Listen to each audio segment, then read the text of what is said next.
తులారాశి వారు ఈ క్రోధినామ సంవత్సరానికి వీడుకోలు పలుకుతూ శ్రీ విశ్వావసునామ సంవత్సరానికి స్వాగతం పలుకుతూ గ్రహాలలో ఉండబడిన అద్భుతమైన యోగాన్ని పొందగలగాలి అన్నట్లయితే విశేషంగా వీరికి పంచమస్థానంలో శని భగవానుడు 30 సంవత్సరాల తర్వాత 6వ స్థానంలో చతుర్గ్రహ కూటమితో ఉండబడినటువంటిది పంచమగ్రహ కూటమి, తర్వాత షష్టగ్రహ కూటమి, మళ్ళీ పంచగ్రహ కూటమి, చతుర్గ్రహ కూటమితో ప్రారంభం అవుతుంది.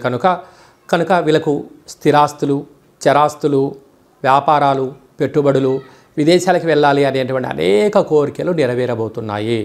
అదే కాకుండా కొన్ని వేల వీడియోలలో ఈ వీడియో మీరు చూస్తున్నారు అన్నట్లయితే మీ వ్యక్తిగత జాతకంలో గ్రహ గమనాలు ఎలా ఉన్నాయి, లేదంటే రాశి ప్రకారంగా కానీ పేరు ప్రకారం గ్రహ గమనాలు ఉన్నాయి, ఏ గ్రహాన్ని ఎలా స్మరించాలి, ఎలా ధ్యానం చేయాలి, ఏ భగవంతుడి యొక్క ఆశీస్సులు పొందాలో అది వ్యక్తిగతంగా తెలుసుకుందాం. ఈ నవగ్రహ దేవతల యొక్క స్మరణ, ధ్యానము, ఆహారము, ఆసనము, దాన కార్యక్రమంలో పాల్గొద్దాం. సకల అష్ట కష్టాలు తొలగించుకుందాం. అష్టైశ్వర్యం ప్రాప్తిని పొందుదాం. అష్టమంలో దేవగురు బృహస్పతి సంచారం చేయడం వలన అనేక రకాలైనటువంటి శారీరకమైన, మానసికమైన రుగ్మతలు ఎన్నో ఉంటాయి. వీటిని నిరోధించే మానవ ప్రయత్నం చేద్దాం. భగవంతుడి యొక్క ఆశీస్సుల కోసం ఎదురు చూద్దాం.